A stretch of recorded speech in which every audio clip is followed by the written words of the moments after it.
E vocês acharam que eu ia ficar falando só de Bambam e Popó nesse final de semana. Mas não, vamos voltar ao normal, vamos voltar ao UFC. Mas antes eu queria falar também que eu quis realmente dar um foco maior pra luta do Popó contra o Bambam. Porque, sendo bem sincero, eu sabia que ia dar muita atenção, que ia dar muita audiência, e por isso eu me concentrei em fazer vídeos falando sobre essa luta. Porque assim, eu sou um jornalista, eu sou um criador de conteúdo. Se eu posso construir, se eu posso transformar aquilo que eu tô assistindo em conteúdo, em trabalho, colher frutos daquela luta que, cá entre nós, foi puro entretenimento, por que não? Eu tenho que tirar proveito daquilo, eu tenho que criar alguma coisa a partir daquilo, não posso ser só um mero espectador.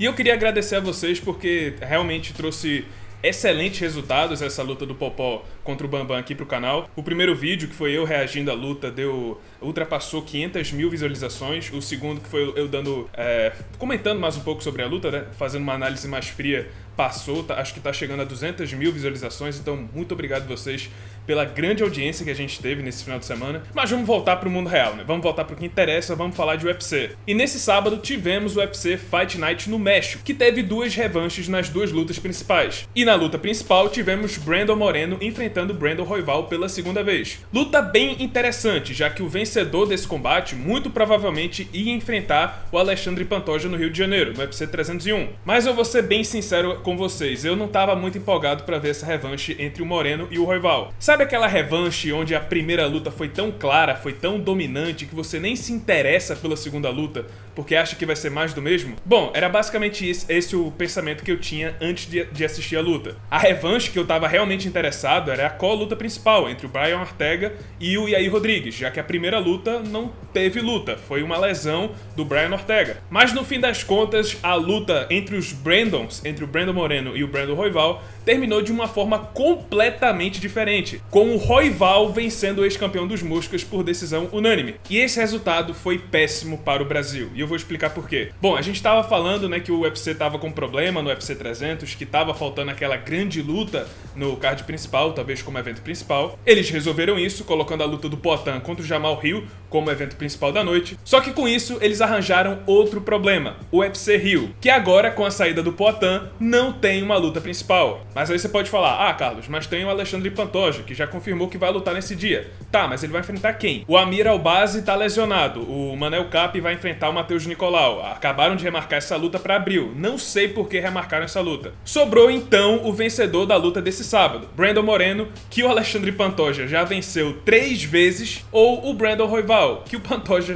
já venceu 2 vezes. Beleza, o Royval venceu o Moreno nesse sábado, e com isso ele é o candidato mais provável a enfrentar o Alexandre Pantoja no Rio de Janeiro. Só que eu pergunto pra vocês querem ver uma terceira luta entre Pantoja e Royval? Ou melhor ainda, vocês acham que Royval contra Pantoja 3 vende? Considerando que a revanche entre os dois, que aconteceu agora em dezembro, foi uma luta muito clara, o Pantoja só perdeu o último round por causa do gás do Brandon Royval, que é infinito, mas no restante da luta ele dominou completamente, não teve muita... não sofreu muito perigo. Pergunto então a vocês acham que essa terceira luta vende? Vocês acham que é interessante? E com isso vamos ao tema do vídeo. O UFC tá com um sério problema no card do Rio de Janeiro. E o problema é que não sobrou muitas opções. Se não for o Royval, quem é que vai ser? A menos que eles desmarquem essa luta que marcaram agora entre o Manel Kape e o Matheus Nicolau. Coloquem um dos dois para enfrentar o Pantoja, porque eu acho que seria mais chamativo do que uma terceira luta contra o Royval. Fora isso, não tem muito o que fazer, a menos que eles caprichem no card principal, coloquem várias estrelas brasileiras no card principal e deixem o evento mais chamativo. Aliás, nem precisa ser brasileira, é uma coisa inclusive que vale muito a pena comentar. A gente sempre cria esse pensamento que evento no Brasil só pode ter luta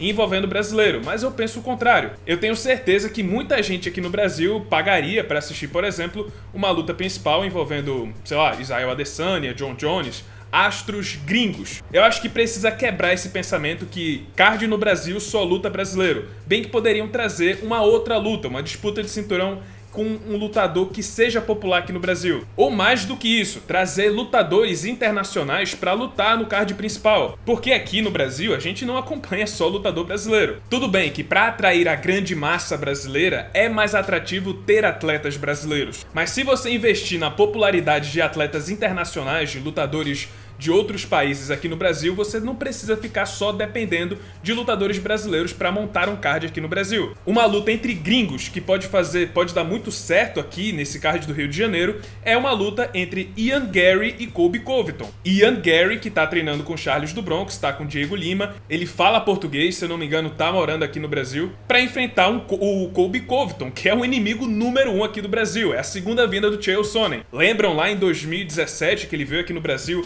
venceu o Demian Maia e chamou a torcida brasileira de animais imundos? Tá vendo? É um bom exemplo de luta gringa que faria sucesso aqui no Brasil. Outro cara que pode participar desse card no Rio de Janeiro é o Paulo Borrachinha, talvez colocar ele contra o Jack Hermansson. E até como manobra salvadora, eu até remarcaria a luta entre o Jailton Malhadinho contra o Curtis Blades, que vai acontecer no UFC 299, para o UFC 301. E de resto, vai colocando lutas internacionais com lutadores conhecidos, pra ver se movimenta. Dá até pra tentar empurrar uma segunda disputa de cinturão pra dentro, que seria talvez a Raquel Pennington enfrentando a Kathleen Vieira. Enfim, é o que dá pra fazer. Tirando o Poatan do UFC 301, o UFC criou outro problema, como eu falei no começo do vídeo. Mas aí, pessoal, vocês veem outra solução para o UFC Rio? Vocês ainda querem ir pro card se tiver Alexandre Pantoja contra Brandon Royval na luta principal? Só que em contrapartida eles capricharem nas lutas principais? Sinceramente, eu ainda pretendo ir pro UFC Rio e espero encontrar vocês por lá. E é isso, pessoal, esse foi o vídeo, espero que tenham gostado. Se você gostou, deixa seu like, se inscreve no canal, já ativando o sininho das notificações para não perder o próximo conteúdo. E é isso, muito obrigado por terem assistido e até a próxima.